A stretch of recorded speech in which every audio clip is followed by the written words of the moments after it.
ममता, मैं आज ऑफिस जाने के मूड में नहीं हूँ। किसी का फोन आया ऑफिस से तो बोल देना कि मैं घर पर नहीं हूँ, किसी जरूरी काम से गांव गया हूँ। ठीक है, मैं चला सुने, बाकी मैं संभाल लूंगा। ममता बेचारी, जैसा नाम वैसा ही नेचर। ना कभी झूठ बोला, ना फरेब, ना किसी से चालाकी की, ना किसी की पंचायत। सुन लेती है पति की बात और फिर कुछ देर बाद फोन आता है। हेलो, कौन? मैं सुनील का बॉस बोल रहा हूँ। दफ्तर में इतना काम पड़ा है, अभी तक ऑफिस नहीं आया। वो क्या कर रहा है? फोन दीजिए उसे। जी वो तो सो रहे हैं। कह रहे हैं कि आज गर्मी बहुत है तो घर के मजे लेंगे। बॉस को बीवी की बात पर गुस्सा आ जाता है। तो उसे बोल दीजिएगा कि अब घर में गर्मी के ही मजे ले, कोई जरूरत नहीं है यहाँ आने की। ये बोलकर बॉस फोन रख देता है। ममता सारी बात सुनील को बता देती है। न जाने किस बेवकूफ से पाला पड़ा है, समझ नहीं आता। तुम्हारे कारण मेरी नौकरी चली गई। अरे झूठ बोलने में क्या जा रहा था तुम्हारा? ममता को समझ में नहीं आ रहा था कि उसकी खता क्या थी। अरे जो है वही तो बोला। फिर एक रोज, बहू, अरे ओ बहू, कहाँ है तेरा पति? इस महीने घर के खर्चे के पैसे भी नहीं भेजे। क्यों, माँ बाप की फिक्र खत्म हो गई है क्या उसे? बाय लागू माँ जी, वो ये बोल रही थी कि माँ को क्या है, घर का राशन, खेत का पैसा, मवेशी का दूध, फिर भी न जाने क्यों मेरे सर पर भार देकर बैठी है। तभी सुनील ममता के मुंह पर हाथ रख देता है। क्यों रे कलमुँह है, हटा बहू के मुंह से हाथ। अरे क्या क्या बोलता है तू? वो तो इसकी झूठ बोलने की आदत नहीं है, इसलिए पता चल रहा है। देख मेरी सास कितनी शरीफ है। हाँ, तेरी माँ तो मोहल्ले की बदमाश है ना, और तेरी सास शरीफ है। बेटा ममता को देखता है और गुस्से से बोलता है। अब खड़ी खड़ी देख क्या रही हो? और भी कुछ कहना है क्या? माँ आई है ना, जाकर छाछ ले आ ठंडी वाली। ममता अंदर चली जाती है। माँ, इसके सच बोलने की आदत के कारण मेरी नौकरी जाते जाते रह गई। वो तो मैंने अगले दिन जाकर पैर पकड़ लिए मालिक के, नहीं तो।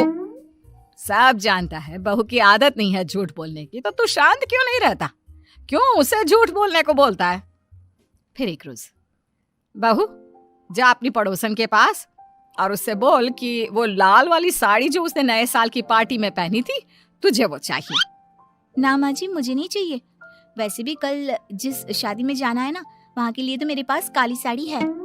सास सर पर हाथ रखकर, अरे बुद्धू, मुझे चाहिए साड़ी। वैसे भी तुम लोगों में तो साड़ी का लेन देन चलता है ना, तेरी भी तो उसने पहनी थी ना। हाँ माँ जी, वो क्या है ना, हम दोनों के कपड़े एक दूसरे को आ जाते हैं। मैं ले आती हूँ आपके लिए साड़ी। बहू पड़ोसन के पास जाती है। कैसी हो निर्मला, तेरी लाल साड़ी चाहिए थी। क्यों? तू तो बोल रही थी कि तेरे पास काली वाली साड़ी है, तू वही पहनेगी, फिर लाल का क्या करेगी? अरे मैं तो काली ही पहनूंगी, लेकिन मेरी सास ने देखी थी तेरी लाल साड़ी, वो नए साल की पार्टी में तूने पहनी थी ना, तो इसलिए वो मांग रही है। ये सुनकर पड़ोसन थोड़ा परेशान हो जाती है। देख ममता, तेरे लिए तो मैं एक बार को साड़ी दे भी देती, लेकिन तेरी सास के लिए नहीं। वो क्या है ना, तू तो जानती है कितनी गंदी आदत है तेरी सास की। खाया पिया सब कपड़े पर ही पोंछ देती है। मेरी लाल साड़ी बहुत महंगी वाली है, पता चले उस पर हल्दी तेल का निशान लगा हो। ममता घर आ जाती है खाली हाथ, ममता को देखकर। नहीं दी ना उसका लूटी ने साड़ी, अब आए तुझसे लेने तेरा सामान, अच्छे से बताती हूँ। माँ जी, वो क्या है ना, मुझे तो वो दे रही थी, लेकिन आपके नाम पर नहीं दी। अरे किसने बोला था मेरा नाम लेने को? बोल देती तुझे पहनना है, लेकिन ना, तू तो ठहरी सच की देवी। न जाने सास क्या सोचती है और हंसने लगती है। अरे माँ, क्या हो गया? क्या सोचकर हंस रही है? याद है जब बहू को देखने गए थे? हाँ माँ, सही बात है। याद आ गया कैसे मेरी सास बाजार के खाने को बोल रही थी कि ममता ने बनाया है। और बहू ने आकर सब बता दिया कि ये सारा खाना तो बाजार से आया है, वो भी कल्लू हलवाई की दुकान से। ममता दोनों की बात सुन रही थी। हाँ माँ जी, वो कल्लू हलवाई का ही था। मुझे तो आज तक पता नहीं चला कि माँ ने क्यों कहा कि मैंने बनाया है। खैर, मैं तैयार होती हूँ, शादी में जाना है ना। पूरा परिवार शादी में जाता है, जहाँ खाना वाना खाकर सभी बैठे होते हैं कि एक औरत ममता की सास से कहती है। क्या बात है बहन जी, मेरी आपकी बात हुई थी तो आप तो बोल रही थी कि लाल साड़ी पहनने वाली हैं, तो मैंने ये काली पहन ली। पता होता कि आप लाल नहीं पहन रही हैं तो मैं ही अपनी लाल पहनाती। अच्छा जी, तो इसलिए पूछा जा रहा था। अरे इतनी साड़ियां हैं कि क्या बताऊं। मैंने सोचा तो था पर ये सामने दिख गई तो यही पहन लिया। अच्छा, मेरी तो तैयारी काफी दिन से चल रही थी, फिर भी आज ऐसा लग रहा है कि ठीक से तैयार नहीं हुई मैं। तभी आ जाती है हमारी सच्ची बहू ममता बहू। आंटी जी वो क्या है ना, पड़ोसन की लाल साड़ी माँ जी को पहननी थी, लेकिन आप तो जानती है माँ जी की आदत, सारा खाया पिया कपड़ों पर ही पोंछ देती है, तो उसने साड़ी देने से ना ऐन वक्त पर मना कर दिया, तो अब इन्होंने ना मेरी साड़ी पहनी है। औरत ममता की सास को घूरती है। अरे मांग कर ही साड़ी पहननी थी क्या? हम जैसे तो खुद की ही साड़ी पहनते हैं, चलो चलते हैं। सास का गुस्सा अब ममता पर फूट पड़ता है। अरे क्या जरूरत थी ये बात सबसे कहने की। अरे घर की इज्जत का कोई ख्याल है कि नहीं तुझे? हाँ, मैंने क्या बोल दिया माँ जी? मुझे क्यों डांट रही है? मेरी गलती क्या है? ममता को रोता देख सुनील आ जाता है। अरे माँ क्या हो गया? पता है ना शादी का माहौल है।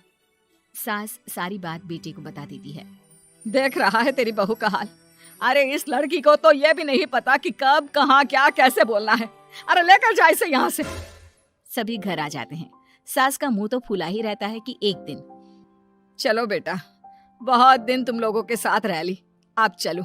वैसे भी ऐसी बहू के साथ समय कैसे कटे, जो ना झूठ बोलती है ना लोगों की चुगली करती है। अरे गाँव में ही ठीक हूँ मैं, कम से कम 4 घर की खबर तो मिलती रहती है, वो भी मसाला डालकर। कैसी बात कर रही है माँ? अभी तो आई है, रह जाना, कितना अच्छा लगता है तेरे रहने से घर। तभी ममता आ जाती है। अच्छा लगता है, लेकिन आप तो बोल रहे थे कि न जाने कब तक रुकेगी, जाने का नाम ही नहीं ले रही। जाए तो कम से कम घर में थोड़ा सा फ्री सा तो फील करूं, यही बोल रहे थे कल माँ जी आपके लिए। सास बेटे को देखती है लेकिन क्या कहती बेचारी, जब अपना ही सिक्का खोटा हो। चली जाती है चुपचाप गांव। फिर एक रोज घर की घंटी बजती है। सामने खड़ा होता है सुनील का बॉस। सुनील है क्या घर में? वो क्या ना, मैं यहाँ से गुजर रहा था तो सोचा थोड़ा ऑफिस का काम डिस्कस कर लूं। ममता कुछ कहती कि तभी वहां सुनील आ जाता है। अरे बॉस आप आइए आइए। क्या बात है, घर तो बहुत सुंदर है। वैसे भाभी जी आपकी खूब बातें सुनी है, क्या आप कभी झूठ नहीं बोलती? ये तो पता नहीं, लेकिन हमेशा सिर कुछ न कुछ ऐसा बोल देती हूँ जिससे परेशानी हो जाती है। मैं ऐसा नहीं चाहती, लेकिन क्या करूँ। खैर बॉस कुछ देर रुकता है, काम की बात होती है। ममता के साथ सब चाय पीते हैं और जैसे ही बॉस जाने को मुड़ता है कि क्या जी, कितने नेक इंसान है, फालतू ही आप खड़ूस और निकम्मा बोलते हैं इन बॉस को। अब क्या, बॉस के कान तक खुद के लिए अनमोल वचन पड़ जाते हैं और फिर ओह तो ये बात है। और क्या कहता है ये? अरे बॉस आप भी किसकी बात पर विश्वास कर रहे हैं? अरे इससे तो ये भी नहीं पता कि आलू प्याज कहाँ रखा है। अरे ये क्या जाने क्या बोलना है क्या नहीं बोलना है। मतलब जो मुंह में आ रहा है बोले जा रहा है। भाभी जी आप बताइए। नहीं बॉस, लग रहा है कि कुछ गलत बोल गई मैं। वैसे ये सिर्फ इतना ही बोलते हैं कि आप में कोई टैलेंट है ही नहीं, आपकी नौकरी इन्हीं के कारण तो बची हुई है। अरे बस कर ले अम्मा, अब क्या करवा कर मानेगी, बड़ी मुश्किल से तो नौकरी बची थी मेरी। सही कहा, बची थी लेकिन अब निकल गई। तेरे टैलेंट के भरोसे चल रही है ना मेरी नौकरी, अब देख तू। अच्छा, तो आप भी यही मानते हैं? वैसे ये बात तो है, सुनील काफी टैलेंटेड है।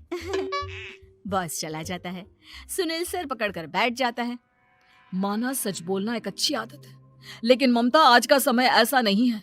तुझे थोड़ा सा समाज को देखकर खुद को बदलना होगा, समझी? जी मुझे तो पता ही नहीं चलता कि मैं क्या गलत कर रही हूँ।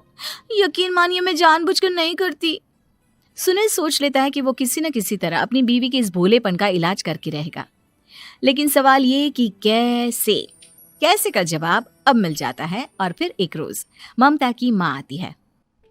ममता, तुझे तो पता है तेरे पापा का काम ठीक नहीं चल रहा है, कुछ पैसों की जरूरत थी, तेरे पास हो तो मदद कर दे बेटा। ममता माँ को घर खर्चे से बचाए पैसे दे देती है। पैसे देने के बाद सुनील आ जाता है। अरे सासू माँ, आज यहाँ कैसे आना हुआ? नहीं बेटा, वो ममता की याद आ रही थी ना तो आ गई। वो क्या है ना, पता है पापा का काम ठीक नहीं चल रहा है तो माँ कुछ पैसे लेने आई थी। क्यों? यहाँ क्या पैसे का पेड़ उगा है? अरे कौन सी माँ अपनी बेटी के ससुराल का खाती है? कोई जरूरत नहीं है पैसे देने की। वापस कर दो माँ जी पैसे और निकलो यहाँ से। आगे से यहाँ पैसे लेने नहीं आना। सुनील ये बोलकर निकल जाता है। उसके जाने के बाद, बेटा ममता, तूने मेरी बेइज्जती कराने के लिए यहाँ बुलाया था क्या? अरे छोटा सा झूठ बोल देती तो तेरी माँ की इज्जत बच जाती, लेकिन चलती हूँ मैं। सास बाहर जाकर बाहर खड़े सुनील से कहती है, तेरे कहने पर बेटा हमने ये नाटक तो खेल लिया, लेकिन उसका क्या असर होता है ये नहीं पता। थोड़ी देर बाद सुनील घर आता है। देखिए, मुझे मेरी गलती का एहसास हो गया है।